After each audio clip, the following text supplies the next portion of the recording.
안녕하세요. 네, 신기철입니다.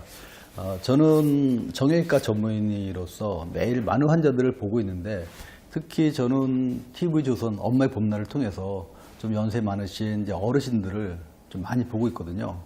그런데 이런 어르신들을 볼 때마다 제일 안타까운 게 뼈가 너무 약해서 치료를 하고 싶어도 치료를 못하는 경우가 굉장히 많은 걸 봤어요.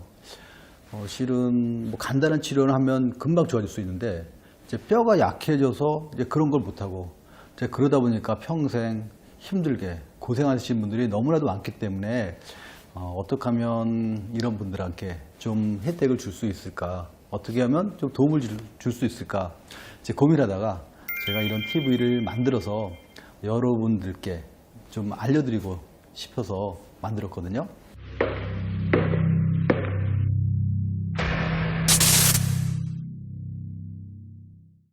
우리 어르신들이 뼈로 인해서 제일 많이 고생하는 게 골다공증입니다. 그럼 골다공증은 무엇인지 저랑 같이 한번 알아보겠습니다. 골다공증은 뼈가 단단해야 되는데 마치 성긴 사기 그릇처럼 부석부석해지는 걸 말합니다. 그래서 골다공증이 있는 분들은 넘어지면 골절도 잘 되는 이유가 사기 그릇이 떨어지면 깨지듯이 뼈가 부러지는 걸 말합니다. 골다공증은 뼈의 강도가 약해져서 골절이 일어날 가능성이 커지는 질환입니다. 50세 이상 성인에서 골다공증의 유병률은 여성이 35% 정도로 남성의 7.5%에 비해서 매우 높고요. 특히 여성의 경우 살면서 골다공증성 골절이 있을 확률이 59.5%나 된다고 알려져 있습니다. 남자의 23.8%에 비해서 무려 2배 반이나 높다는 거죠. 이게 원인으로는 조기 폐경 또는 과도한 다이어트, 칼슘 등의 섭취 부족, 흡연, 음주, 운동 부족 등에서 유발할 수 있기 때문에 주의를 필요로 합니다. 노인의 경우에 넓적다리뼈 골절이 있으면 심한 경우 사망까지 이르는 경우가 있습니다. 이 넓적다리뼈 골절은 발생하면 1년 내 사망률이 여성이 17%, 남성이 22% 정도로 아주 높게 나타납니다.